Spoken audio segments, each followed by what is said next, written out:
Suresh DJ Mohgaon बरटोला वाले।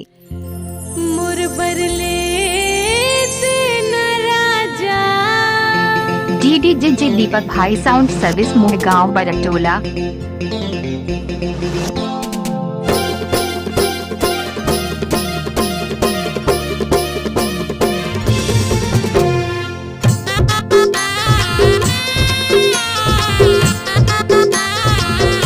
दीपक भाई sound service Mohgaon बरटोला वाले।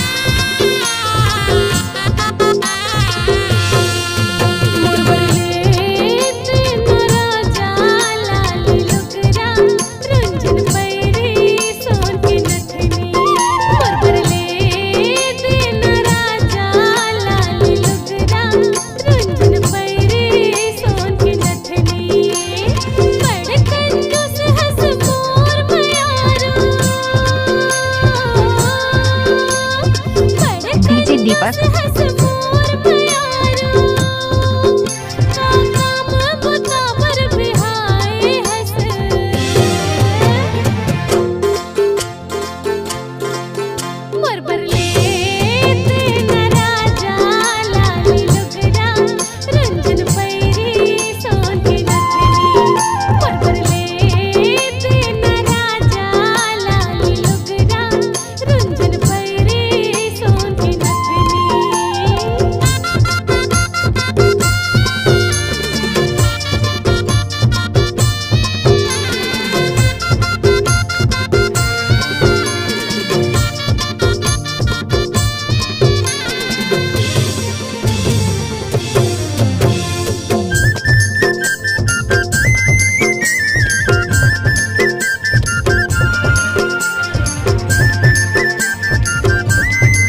लोग सुन रहे हो दीपक भाई का गाना।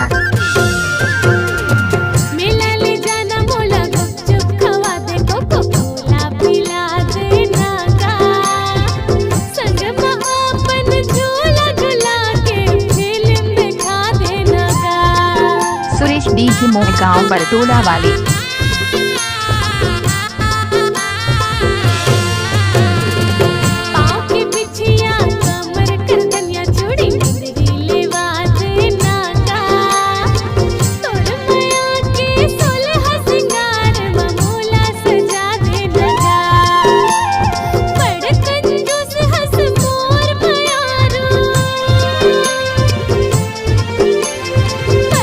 दीपक भाई का मिक्स किया हुआ गाना।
दीपक भाई साउंड सर्विस मोहगांव बरटोला वाले।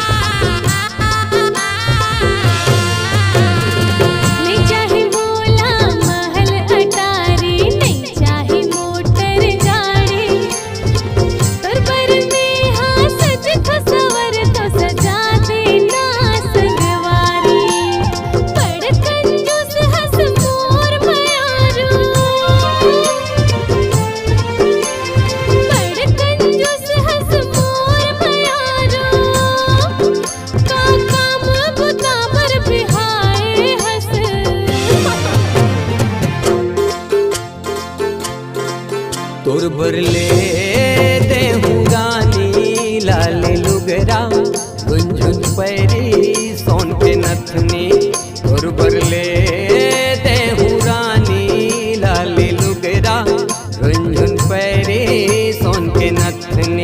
बीच मोहगांव।